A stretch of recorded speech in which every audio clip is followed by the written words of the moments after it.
ये बच्चों, आज हम लोग बात करेंगे कक्षा 9वीं के अध्याय 10 प्रश्नावली 10.1 क्वेश्चन नंबर 1।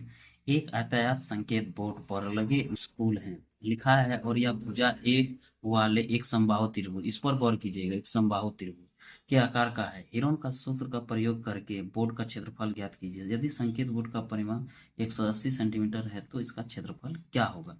इस क्वेश्चन को हम लोग दो तरीका से बनाएंगे, एक हेरोन का सूत्र प्रयोग करके, दूसरा समबाहु त्रिभुज का क्षेत्रफल लगा के।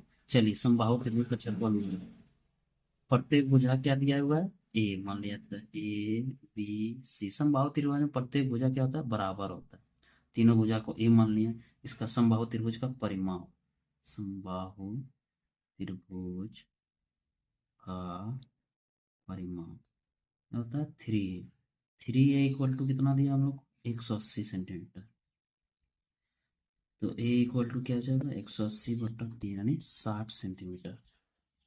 ए का भी मान 60 सेंटीमीटर, बी का भी मान 60 सेंटीमीटर, सी का भी मान 60 सेंटीमीटर।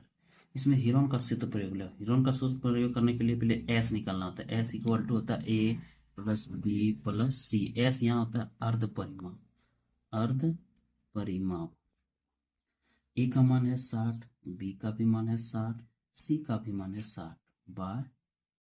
तीनों को जोड़ेंगे तो हो जाएगा 180/2 इक्वल टू 90। अब हीरोन का सूत्र प्रयोग करेंगे। हीरोन का सूत्र होता है under root s, s minus a, s minus b, s minus c. अब एस, अंडर रूट एस का मान हम लोग निकालें 90। 90 में घटाएंगे, पहली भुजा है 60, दूसरी भुजा भी है 60, तीसरी भुजा भी है 60।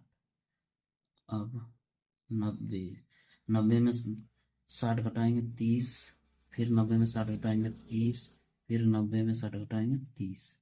90 को हम लोग तोड़ के लिखते हैं 3 गुना 30 गुना 30 गुना 30। अब पेयर बना लिए, अंडर रूट से बाहर निकल जाएगा। एक 2 30 में 1 30, फिर 2 30 में 1 30, अंडर रूट 3। तो इसको मल्टीप्लाएंगे 900√3 सेंटीमीटर स्क्वायर। अब चलिए बच्चों दूसरा तरीका से बताते हैं। समबाहु त्रिभुज का क्षेत्रफल होता है, समबाहु त्रिभुज का क्षेत्रफल होता है √3/4 भुजा स्क्वायर। √3/4 भुजा का मान कितना निकालें, 60। 60 गुना 60 15। अब इसको मल्टीप्लाई करें 5 के 90।